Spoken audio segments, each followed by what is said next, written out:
foreign policy? Where does he mean to take us in Iraq and beyond? And joining me now is Susan Rice, Senior Foreign Policy Advisor to the Obama campaign. Susan, it's great to see you. Laura, it's good to be with you, but I don't know where to go after backwax.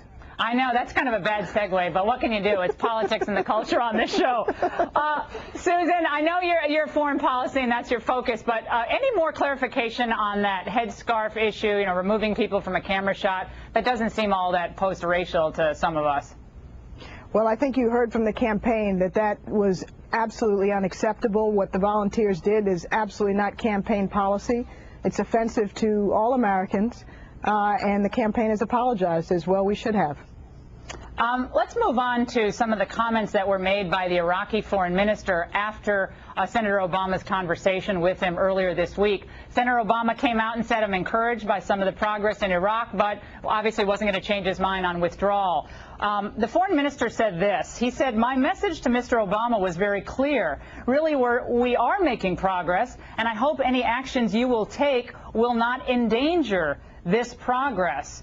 And Susan, from what I understand from what Senator Obama said, they didn't really have that kind of conversation, but the foreign minister seems to beg to differ. Well, Laura, I think, frankly, there's no difference of readout here. Senator Obama has always maintained that we will be as responsible and careful getting out of Iraq as George Bush was careless getting us in.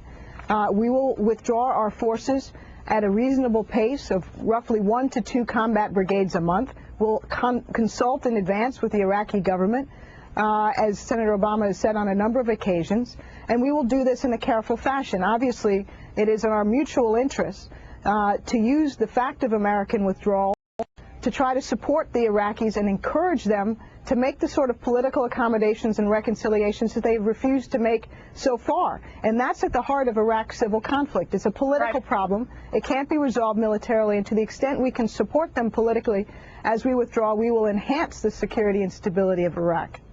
Well, you're not saying that the foreign minister was supportive of the idea of a 16-month period of withdrawal, though. Are you not saying that, are you? The foreign minister understood Senator Obama's position about a responsible redeployment. But he disagrees with it clearly, right? I mean, he disagrees with it. He doesn't think that probably is the right way to go. I wasn't on the call, but no, frankly, Laura, it's the Iraqi government that has said clearly they don't want permanent U.S. bases. They don't want the American military to stay in their country indefinitely. They understand that the American military will be withdrawing and that we will leave behind a residual to help protect our embassy and civilians and engage in counterterrorism operations against al-Qaeda. And if the Iraqi parties make political progress, we'll continue the training. No, they're not making political progress yet. Well, but we'll continue the training. They're making progress on all fronts, and even the Associated Press had to report that yesterday when they talked about the security gains. But let's move on to another point. No. Let's not move on, because this is important. Right. Security gains have been made. It is important. But the point of the surge, Laura, was to create the political space so that the Iraqis can reconcile. That hasn't yet happened. The point of the surge is to win. Yeah, the point of the surge is to win. But the definition of winning, we all want to win, right? The definition of winning, as provided by George Bush when he launched the surge, was political reconciliation. Yeah, but does the Obama campaign want us to win in Iraq, or have you guys concluded that we can't? There's just no way. The Obama campaign believes that it was a massive strategic blunder of historic proportions to get into.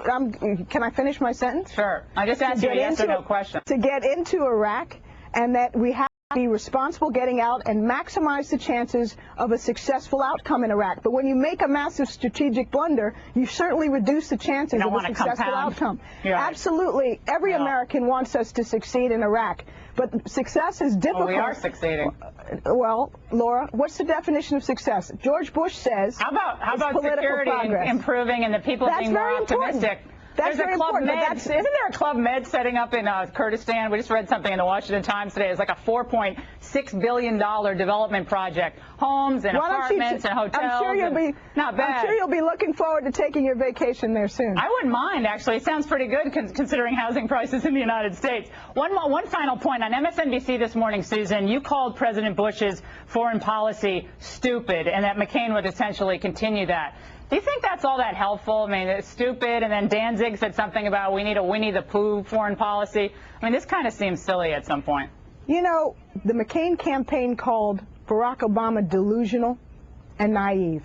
What is stupid, Laura, is a foreign policy that's left us less safe. Invading a country that had nothing to do with 9/11. We haven't been attacked in 7 years.